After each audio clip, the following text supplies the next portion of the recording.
Olá, olá, pessoal aí do meu canal. Inacreditável, mas eu estou de volta. Ai, vocês lembram que eu falei que só voltava daí 3 meses, 4 meses? Meu Deus do céu, mas aconteceu. Milagre, Deus é bom e é maravilhoso.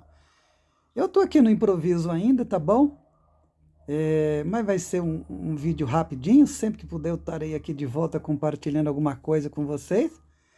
Eu estava me segurando porque tantas notícias, meu Deus do céu, e eu louco para dar uma palavra, mas eu fiz a cirurgia dia 6 de abril e agora ontem eu tive no médico, as notícias são muito boas, né? Faz aí 40 dias, as notícias são muito boas. O meu médico só faltou querer que eu do consultório dele andando, de tão boa que foi as notícias. Então agora vai dar para mim toda semana gravar alguma coisinha e colocar aqui para vocês, tá bom? Deus abençoe vocês aí do meu canal grandemente e você que orou por mim também, em nome de Jesus. Tamo junto, tá bom? E para não perder tempo, eu queria aqui, lógico, falar alguma coisinha, meu Deus do céu, porque veja bem o que aconteceu. Uma das notícias de maior repercussão nesses últimos dias aí, 30 dias quase, que tomou a televisão, as redes sociais, tudo pelo amor de Deus, foi a morte do Papa Francisco e a escolha do, acho que é Provoski, alguma coisa assim, o norte-americano, como ele escolheu lá o seu título, que ele vai ser, né, o Leão XIV, o novo Papa. E, meu Deus do céu, mas bombou nas redes sociais, na televisão, a notícia repercutiu muito, e principalmente nas redes sociais, o papo era o seguinte: ele é o Papa do fim do mundo, ele foi associado ao último Papa, o Papa do fim do mundo. Tem uma história dessa aí na internet, tem de tudo que você quiser. Lá tem de opinião para todos os gostos. E eu também vou meter a minha colher aqui. O que eu acho? Eu estava acabando de assistir agora no History Channel um documentário do um documentário que diz que o Nostradamus, não sei se você já ouviu falar, ele é um profeta, diz que ele é um profeta. Escreveu algumas coisas aí. E ele diz que teria no fim da história agora três anticristos. Um seria o Napoleão, o segundo seria o Hitler, e o terceiro ele não revelou. E o terceiro mais importante, ele não revelou. Mas eu queria ser bastante objetivo e simples, né? Não vou me estender muito aqui, mas eu queria deixar para você, pelo amor de Deus, de tanta bobagem que a gente vê por aí, a galera falando. Meu Deus do céu, é um horror, é um horror, é um horror. Eu quero pedir para você o seguinte: pega a sua Bíblia, Apocalipse 13, você me ouviu? Tá bom.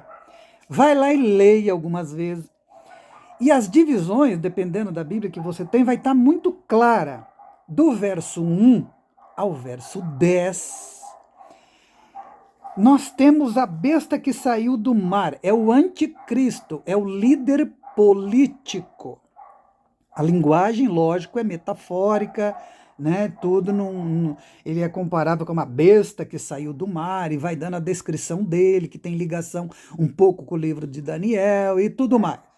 E eu não vou dizer tudo aqui, lógico. Como eu disse, estou dando uma pílulazinha para você. E que, pelo amor de Deus, faça isso e você vai entender bastante coisinha. Bastante coisa. Então, aqui nesse capítulo 13 do Apocalipse, nós temos duas bestas e um dragão. As duas bestas, a primeira do verso 1 ao verso 10, é o anticristo, o líder político. A segunda besta, do verso 11 ao 18, nós temos a besta que sai da terra, é o falso profeta, é o líder religioso. E no capítulo inteiro, por detrás, nos bastidores, essas duas bestas são influenciadas, uma palavra muito na moda hoje, né? Influenciada. Influenciada pelo dragão. E vai observando esses detalhes no texto, meu querido, e você já vai discernir bastante coisa, entendeu? É só você ler desta maneira. Uma besta é o anticristo, está aí no verso 1 ao 10. A segunda besta, do 11 ao 18, é o falso profeta, o líder religioso, a religião, ou o anticristo como líder político, ou o poder religioso, ou o poder político, como você quiser, tá bom? E o dragão tá aí por trás fazendo o papel dele, tá bom? O que a gente precisa saber sobre o Apocalipse, avançando um pouquinho agora, é o seguinte, que o Apocalipse, como disse o pensador Jacques Ellul, francês, um pensador maravilhoso. Se você achar alguma coisa dele, leia, pelo amor de Deus, tá bom? Não é essas idiotices, essas loucuras, essas babaquices por aí. A gente que pensa pra caramba de Deus. Ele diz que o Apocalipse é uma arquitetura em movimento. Ou seja, desde quando João falou aquilo lá e teve aquela visão inteira do Apocalipse, aquilo ali dizia aqueles dias, mas não só aqueles dias, não ficaria ali. Aquela arquitetura toda do Apocalipse percorreria a história humana até o seu ápice, que seria o fim da história humana.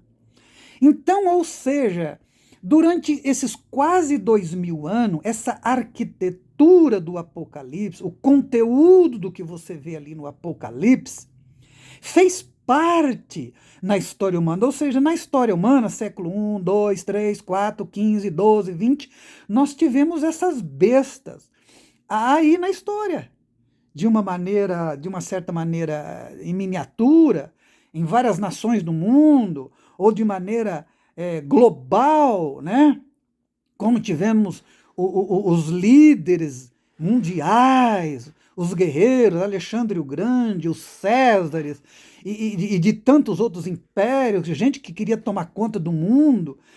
E então nós tivemos tanto na parte política como também na parte religiosa. A religião está sempre ao lado, a lado com o poder político, e você vai ver uma surpresa daqui a pouquinho de eu terminar aqui, tá bom? Então, veja bem, você tem que olhar o Apocalipse desse jeito.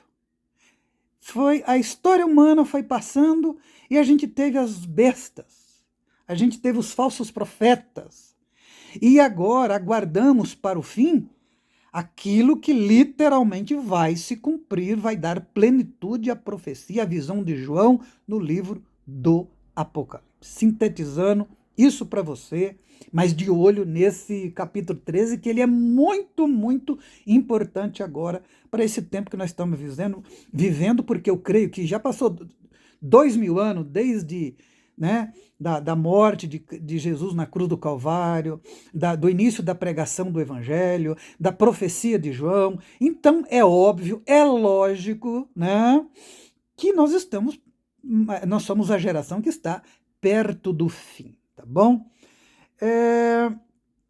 Hoje, quando você olha a situação hoje, então, você tem que olhar ela de uma maneira hiper, que tudo está praticamente, vamos dizer, globalizado, né? As doenças, o que é bom e o que é ruim, está tudo globalizado. Política, economia, tecnologia, está tudo aí globalizado. E isso, sem dúvida nenhuma, para se cumprir aquelas profecias do Apocalipse, precisa que esse nosso mundo esteja como esteja hoje, com essa cara. A cara do nosso mundo é cara de fim da história humana do Apocalipse. Tá bom, meu querido? Olha aí. Agora veja bem, eu quero dizer para você o seguinte.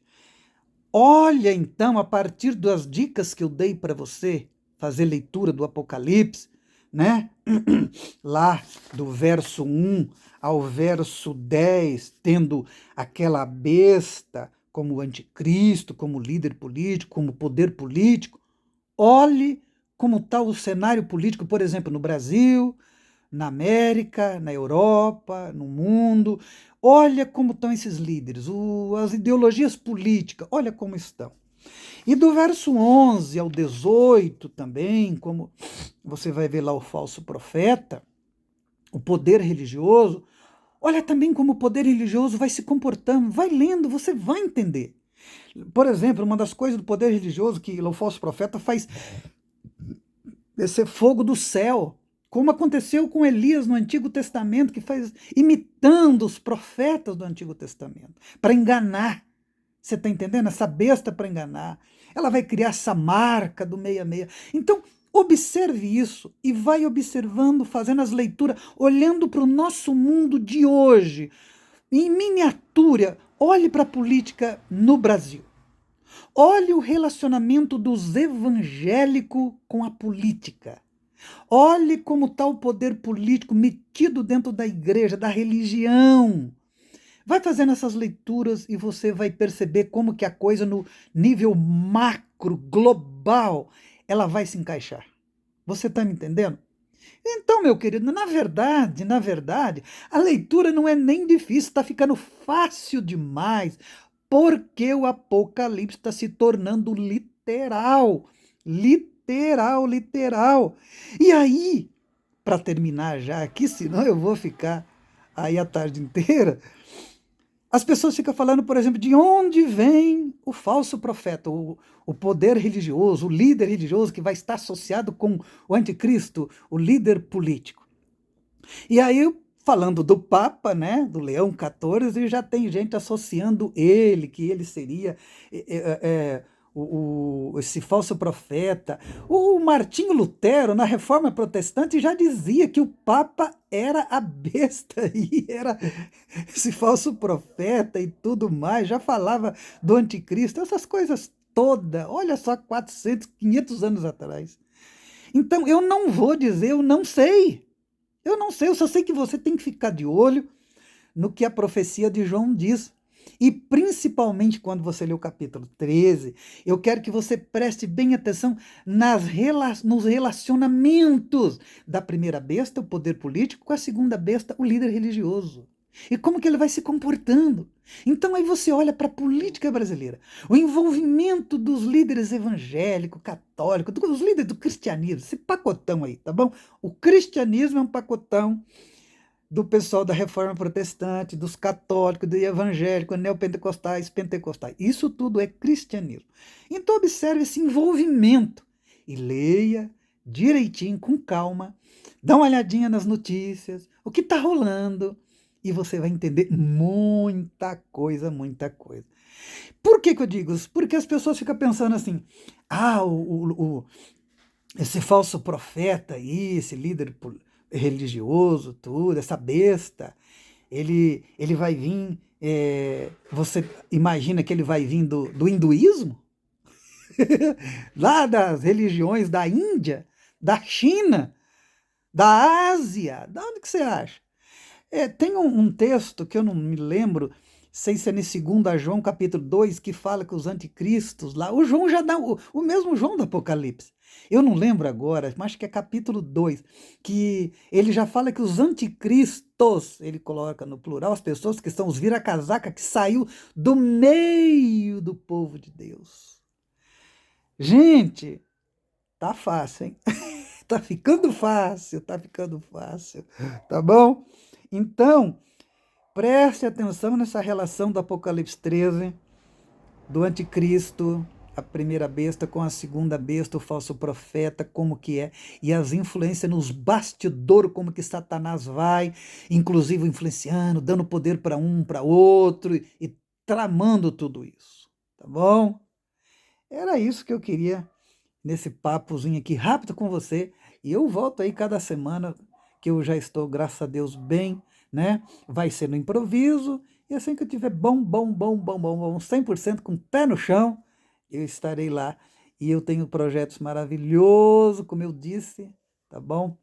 Para a gente comentar sobre tanta coisa que está rolando por aí, a gente precisa entender a palavra de Deus de verdade, tá bom, meus queridos? Vocês aí do meu canal no YouTube, um beijo e Deus abençoe todo mundo em nome de Jesus. Até!